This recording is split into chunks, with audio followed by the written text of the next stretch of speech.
Shalom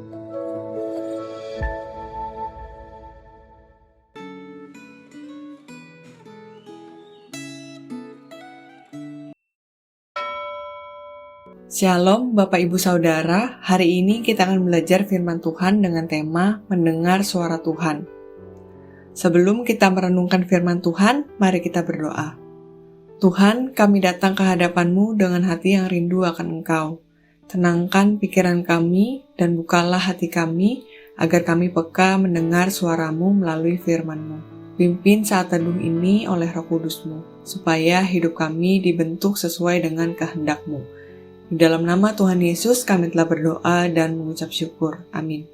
Firman Tuhan hari ini terambil dari Mazmur 95, tetapi kita hanya akan membaca dari ayat 7 dan 8. Sebab dialah Allah kita dan kitalah umat gembalaannya, dan kawanan domba tuntunan tangannya. Pada hari ini sekiranya kamu mendengar suaranya. Janganlah keraskan hatimu seperti di Meriba, seperti pada hari di masa di padang gurun. Suara adalah salah satu sarana yang dipakai Tuhan untuk berbicara dengan umatnya. Namun, tidak mudah bagi kita untuk mendengar suara Tuhan. Mazmur 95 memuat ajakan yang kuat untuk datang menyembah Allah, serta merupakan peringatan serius agar kita tidak mengeraskan hati saat mendengar suaranya. Bacaan Alkitab hari ini menolong kita untuk menyadari bahwa menyembah Tuhan itu bukan soal ritual, tetapi respons hati yang taat kepada suaranya.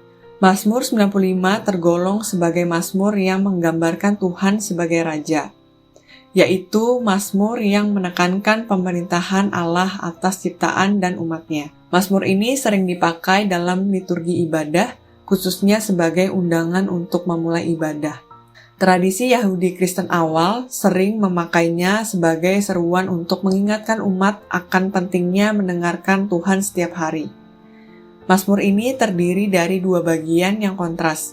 Bagian pertama adalah seruan penuh sukacita untuk datang menyembah Tuhan, sedangkan bagian kedua merupakan peringatan serius yang didasarkan pada sejarah umat Israel yang menolak mendengar suara Tuhan di padang gurun.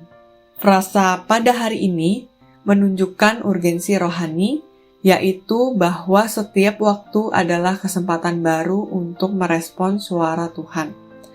Mazmur ini memperlihatkan ketegangan antara anugerah dan tanggung jawab. Allah memanggil dengan kasih, tetapi umat harus memilih untuk menaati atau menolak Dia. Perhatikan bahwa istilah Meriba dan Masa bukan sekedar rujukan terhadap lokasi geografis, tetapi simbol dari kerasnya hati umat yang menuntut bukti dan menolak untuk percaya, walaupun sudah mengalami karya Tuhan. Ayat 8 merupakan seruan yang berbicara langsung kepada hati manusia sampai masa kini.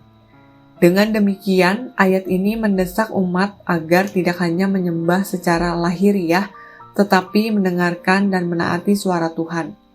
Ada dua hal penting yang bisa kita pelajari dari bacaan Alkitab hari ini, yaitu pertama, penyembahan yang benar bukan hanya tentang nyanyian yang indah, tetapi hati yang tunduk dan penuh syukur kepada Tuhan.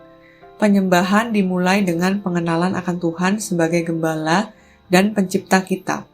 Kedua, ketaatan kepada suara Tuhan merupakan bukti bahwa kita benar-benar menyembah Dia. Saat ini, kita bisa mendengar suara Tuhan dengan membaca firman-Nya serta membuka hati untuk dikoreksi dan dibimbing. Apakah Anda bersedia membuka hati dan dikoreksi oleh firman-Nya? Apakah Anda merasa sulit menerima koreksi dari Tuhan? Mari kita berdoa. Tuhan, terima kasih atas firman-Mu hari ini. Berkati kami Tuhan agar dapat mendengarkan suara Tuhan dengan membaca firman Tuhan dan membuka hati untuk dikoreksi dan dibimbing. Terima kasih Tuhan, di dalam nama Tuhan Yesus kami telah berdoa dan mengucap syukur. Amin.